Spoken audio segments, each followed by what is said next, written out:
And it's a great pleasure and honor to introduce Carl Swanson, who is a Eagle Group alumni, who has gone through this program of coaching. And I'll say a personal note, one of the things that I appreciated working with Carl most was his coachability. And I think that was an aspect of, I hope he speaks to that as well, but I think that was an aspect of what made him successful and will continue to make him successful. But he's going to talk about his job search journey and how that transformation helped him. Carl? Yeah, thanks, Alan. I appreciate it. Go ahead and get the PowerPoint up here. All right. Should be good to go.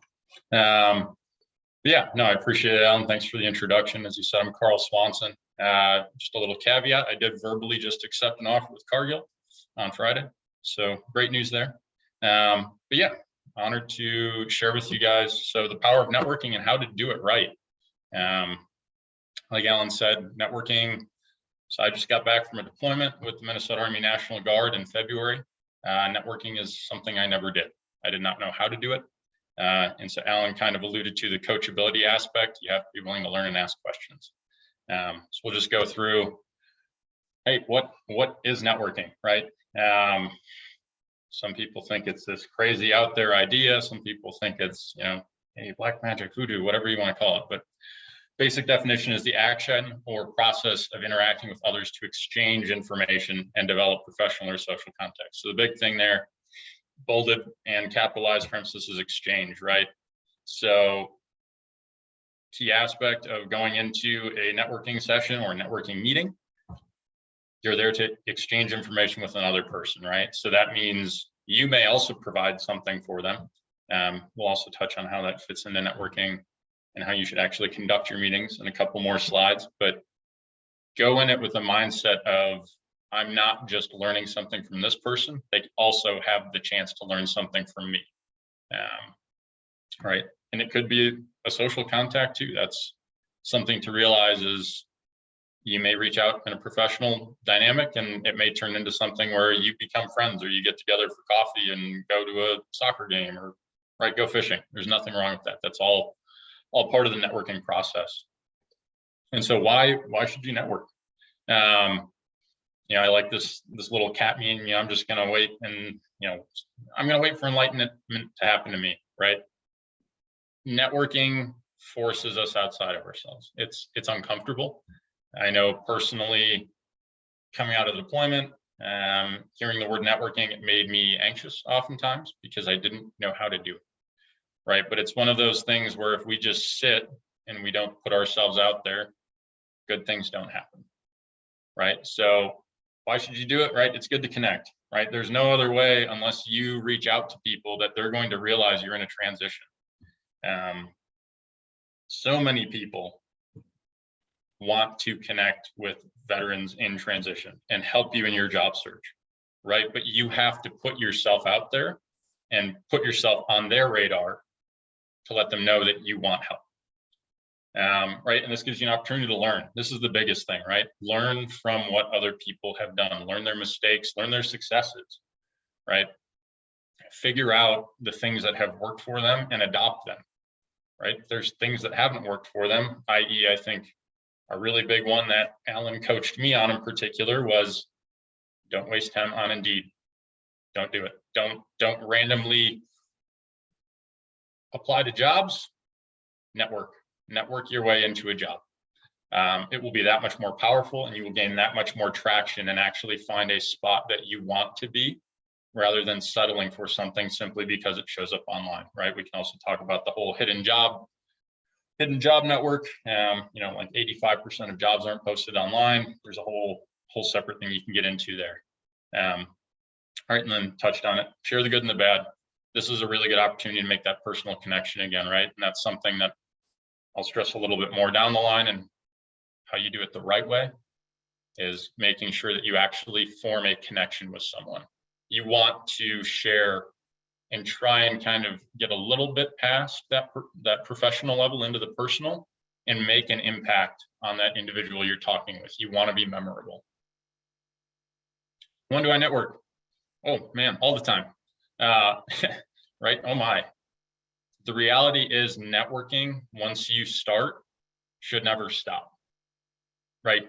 Maybe how much you do it changes, right? I'll admit that now that I have accepted a position with Cargill, maybe how I do it and how often I do it are going to pivot, right? And I'll talk about that a little bit more. But the biggest thing, especially in a transition period, looking for a new career, you want to be constantly networking. A really good example of this, I was just at the Twins game on Friday night, and 4 guys sitting behind me had all gone to college together in the late 80s. They're chit-chatting, and one of them, I hear them talking about an organization called Boulder Options that I volunteered with in college. And it turns out I turned around and started talking to 2 of the gentlemen. One of the guys is a board member. I am now connected with him on LinkedIn and will be getting lunch with him sometime this week or next, right? So it's an opportunity to learn for things, even at a Twins game of all places, where you make a LinkedIn connection. And funny enough, the guy lives out in Wayzata, which, hey, you know what? That's where Cargill is. It's a really good opportunity for me to connect with someone that may have other connections in the area. I don't know what it'll lead to, but hey, it's another opportunity, right? It doesn't mean that you have to be on all the time. Obviously, I was there with a couple buddies. It took 10 minutes to connect with these guys and I was back to the game. But always network. We're always looking for opportunities to talk, share, connect with people, right? This is no different than socializing, really, interchange the 2 words. So how do you do it the right way, right? The way. I don't know. I really like this meme. I think it's really funny. I guess I'm showing my youth and my meme culture age a little bit. Right? A couple of big things. Understand the basics. Know what the intent of networking is. What are you trying to get out of it, right? And how do you do it well? Determine your target audience, right? Who am I talking to? Why am I talking to? I'll break all these down in a couple more slides here. So figure out how you're going to connect, right? Is this someone that would be beneficial for you to get coffee with? Is this an in-person, option? And thankfully, we're kind of in that transition period where a lot of people are starting to lean towards in person if possible. Are you okay meeting online? Do you need to connect via email because, hey, they're in Ireland or they're halfway around the world, whatever it might be? Do your homework and plan, right? We're all really good at this in the military. We love to plan. Sometimes we get a little too hung up on our planning and our homework. But networking is one of those things where you need to do it before you go and have that conversation with that person. And the big last thing, obviously, network. Go do it. You actually have to reach out, right? You can learn all these things, but if you don't apply them, they're not any good for you, right? So basics of networking. You asked for the meeting, right? You reached out to that person. Well, have a way to run it, have a way to organize it, right? So in Eagle Group, we love the 20-minute networking meeting, right? I have my copy of it right here too, right? I did not encounter this book until I joined Eagle Group. But this is a great way for everyone at any level to understand and even just get a reminder of, hey, even if you're really good at networking, it's always good to go back and refresh yourself on the basics. How do you structure a meeting, right? How do you effectively exchange information? How do you share the points that make you relatable and draw out the information that you're seeking, right? So, and then, right, say thank you. Be grateful for the time that you've been given. Like I said, most people are very willing and happy to share their experiences with you, but it always goes a long way when you say thank you and send a nice follow-up, whether it's an email, if you send a thank you card, whatever it might be. Always say thank you. Find the right people, right? Obviously, I grew up with SpongeBob. Imagination, right? Great dream big. Where do you want to go, right? What motivates you? So something I know that really helped me as I transitioned from a deployment kind of looking into the civilian sector was, where did I find myself feeling motivated when I looked at what the company was doing, right? So for me, like Cargill wasn't necessarily on my radar right away, but right, I knew they were doing a lot of really good stuff with food and the environment and a lot of the outreach that they're doing globally, right? And so that was something that personally motivated me, right? Also, like Boston Scientific for me was hey, it's a medical device. There's a very positive impact that I can get behind day after day going into work, supporting what they do. Right? So focus on that motivation. And also, where do you see yourself in 2 years, 5 years, 10 years? Right? So this is maybe a pivot point for someone networking like myself in particular, right? Now that I've accepted a job with Cargill, my new target is, hey, if I look within the organizational structure of Cargill, are there other folks that have been in the military, and where are they?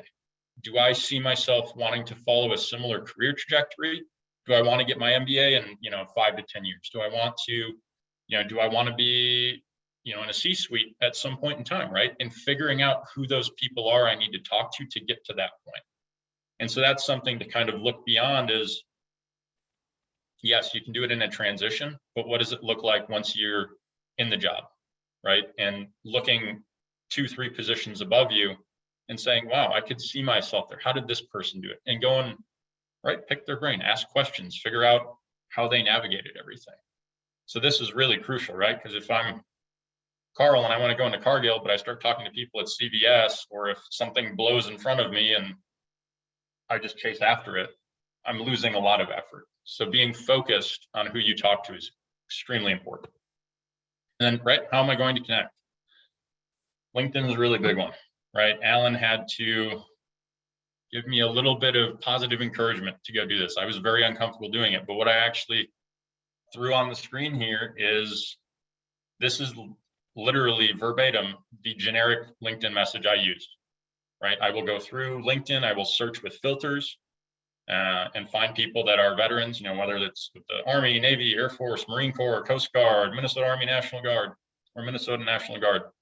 And I will filter what company they work at. And I will look and I will see, oh, hey, these 10 people, they're all going to get this message, right? And I'm just going to copy paste.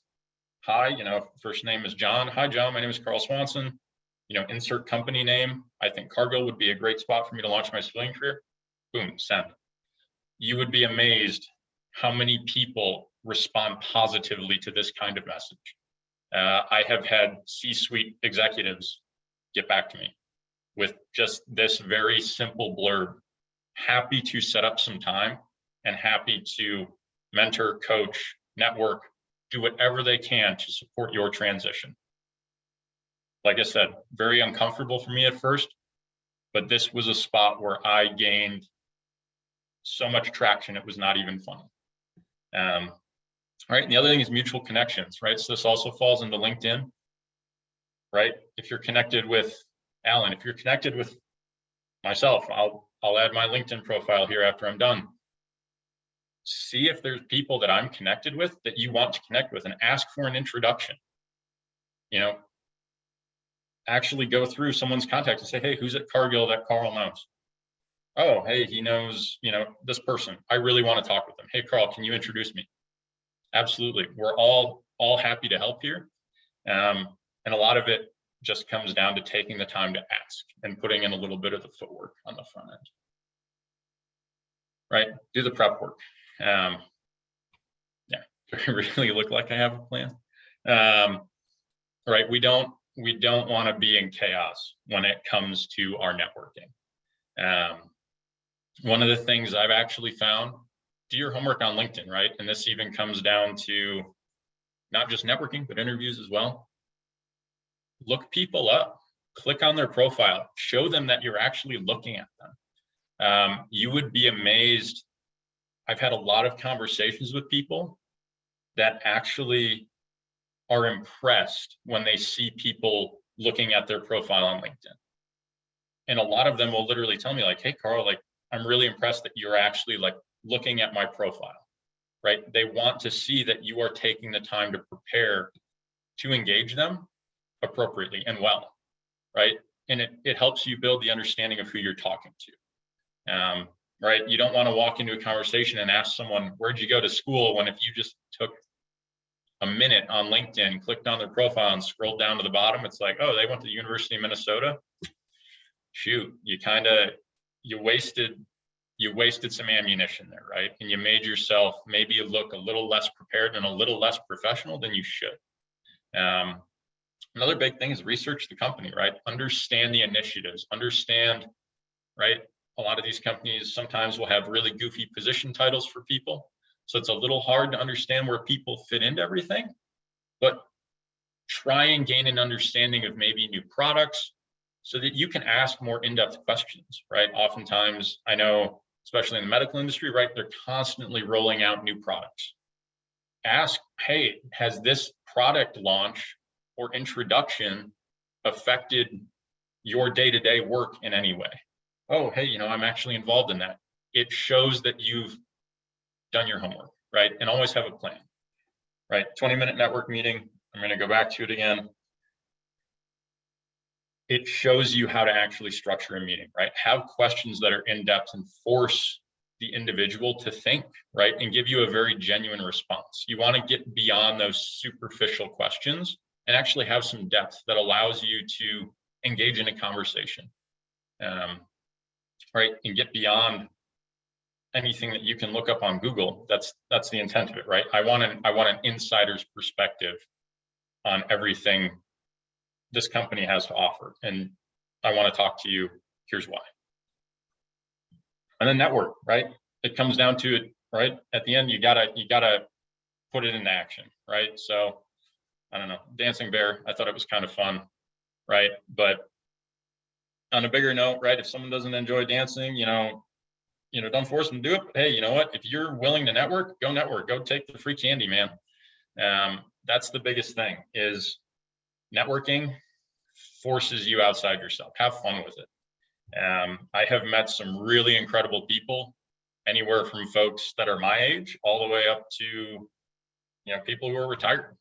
And it's awesome to connect and see what kind of relationships can come out of your networking and the way that people will positively respond to you continually reaching out. Right. Big thing I'm just going to touch on again, realize that people want to help you. Everyone in the military community, right? We have our back. We have our back in a very unique way. Let people engage with you in that, right? As we've all probably figured out, whether you're transitioning or whether you've already transitioned, unfortunately, a lot of people that have never served don't understand that dynamic unless they have a very close relative that's been in it, that they've watched and kind of experienced them through the military. We all want to help each other. It's part of, we all have each other's back. I got your six, that whole thing, right? I guess there's my infantry officer coming out a little bit, but just realize that any veteran you reach out to will respond in a positive way. And then the last piece of advice is keep going. One of the biggest things, and I can't stress this enough, is do not slow down, especially when you're in a transition. When it comes to reaching out and seeking a job, right? We don't want to wait to start talking with, like I said, like Boston Scientific, Cargill, Medtronic, US Bank, and I had Biotechne. Those were kind of like my big 5 companies that I really wanted to get into. I networked with those companies, regardless of whether there were job postings I liked. So the big thing is you have to realize, network like crazy, even if there isn't a job for you, right? Because it goes back to that 85% of jobs aren't posted. They're internal or they're word of mouth only, right? We can't access those unless we talk to people and get in the door, get our foot in the door, become the first name that comes to mind when John goes and has a meeting with Stacy and Stacy's like, hey, we need someone that wants to be a project manager. Oh, hey, I know so-and-so, and I think he would be a really good fit. That's how you're going to get your jobs. And so, like I said, can't stress it enough. Keep going and don't wait until there's jobs posted at the company you're interested in. Start right away and keep going. Even if it's not the company you want to be at and someone recommends you to it, follow the breadcrumb trail a little bit. And always ask for additional connections out of a networking session. Make sure that you ask for a recommendation, right? That's something 20-minute network meeting stresses a ton, but always keep networking. Don't ever stop, even once you get a job. Can't stress it enough.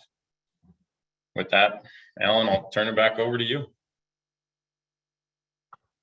Fantastic. Carl, thank you very much for taking the time to do that. I really appreciate it, sir. You're a hero and a godsend. Thank you. Absolutely.